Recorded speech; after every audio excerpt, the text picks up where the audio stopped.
Luna Javier is the first game developer in the Philippines, and she started almost 20 years ago. Her background is not in game design. Her background is in film, as I found out through my discussion with her just 2 days ago.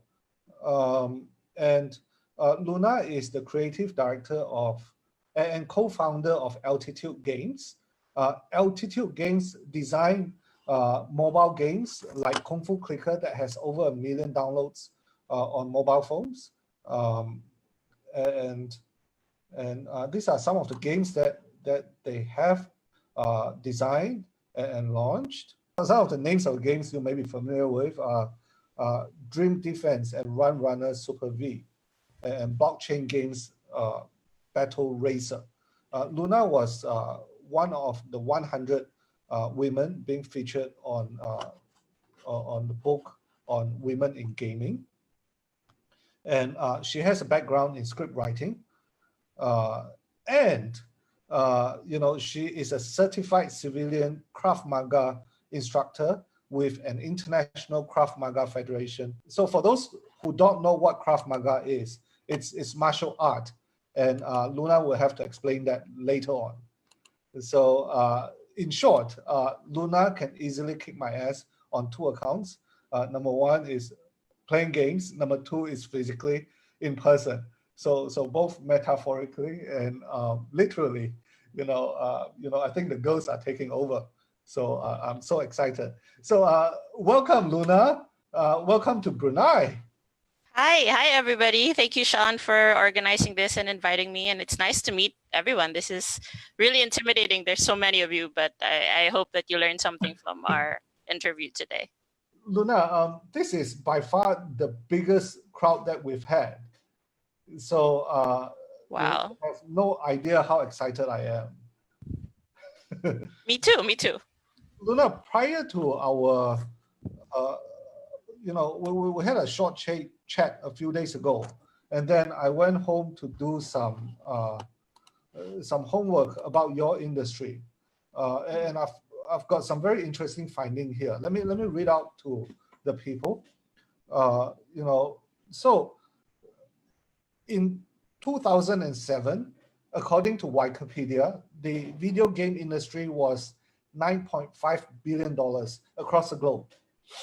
And in 2020, right now, it is forecasted by the end of this year, it would reach $159 billion. How much is $159 billion? To give you a context, the film industry, the box office for film industry was $43 billion US dollar in 2019.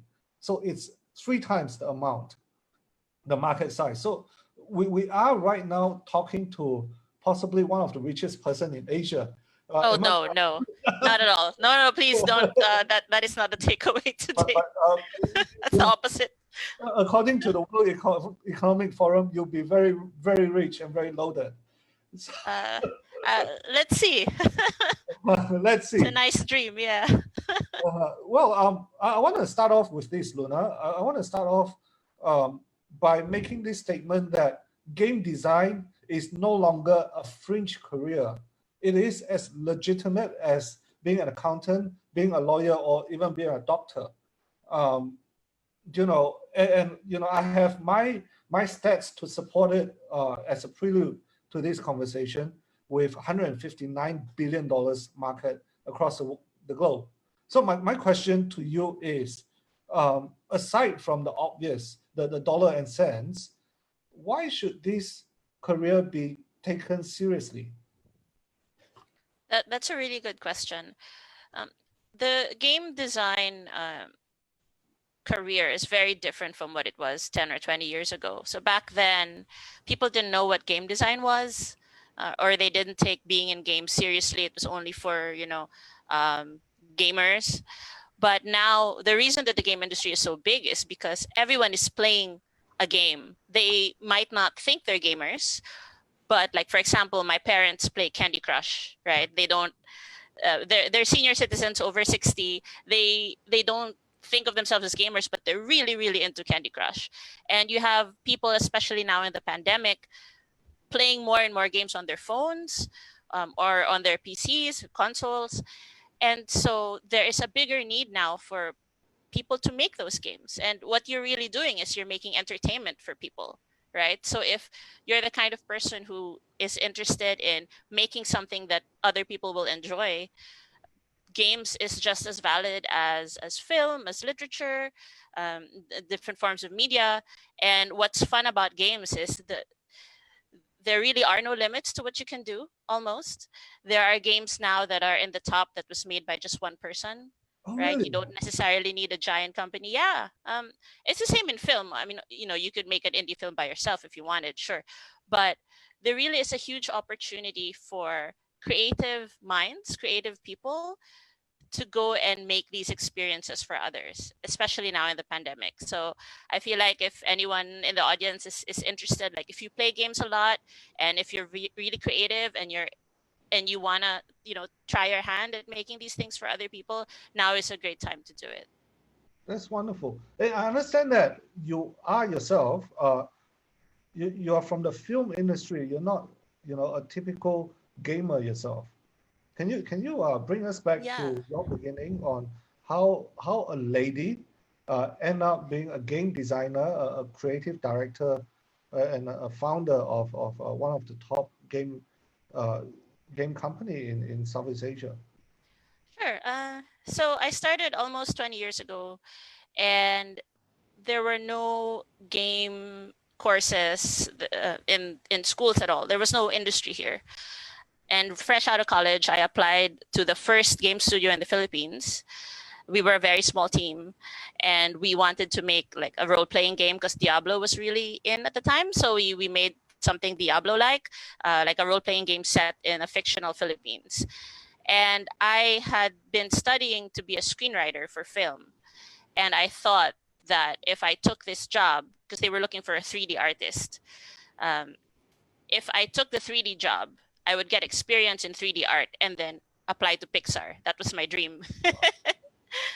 Much later on, I actually did go to Pixar to visit, and I found out that you need to know how to draw to be anything in Pixar. And I can't draw, so that would have not happened anyway. But yeah, so I got into this game company, not expecting to stay. And after 2 weeks, my boss said, "Your 3D art is pretty terrible, but I heard you could write because you were writing in college. So maybe you can just write the dialogue for one of our like main characters, our playable characters." And so I ended up doing that. And I fell in love with it because imagine that I was writing scripts for years, but now I get to write a script with multiple choices, multiple endings. I got to make quests. I got to script my own quests. And I was really creating this world, and I fell in love with it, and I've been more or less in the game industry ever since. So as they say, the rest is history. Yeah. Now, can you tell us what is the your background in filming and being in the game industry? What are the similarities and the differences? That's a good question. Well, for me, what I liked about writing for film was that I could make something from a blank page. I know that's really corny, but even in my past jobs, uh, my favorite games that I've ever made were ones where I built a fictional world, and the gameplay kind of just advances the world in it. So, for example, one of the games I helped make that has, I think, 17 million downloads now, Wow. is called Awakening. So it's a series of casual adventures on different platforms. And the way it came about was my boss at the time asked us to think of a way to uh, have, like, those hidden object games where like you enter a room and you find the key in the lock that opens the thing, and then you get the thing, and then you put three pieces together, and it's all a bunch of puzzles, right? So they wanted context, like why are we making all these puzzles with our hands? And so the fictional world I ended up creating was, um, it was a world of magic, but you were the only person who was born without it.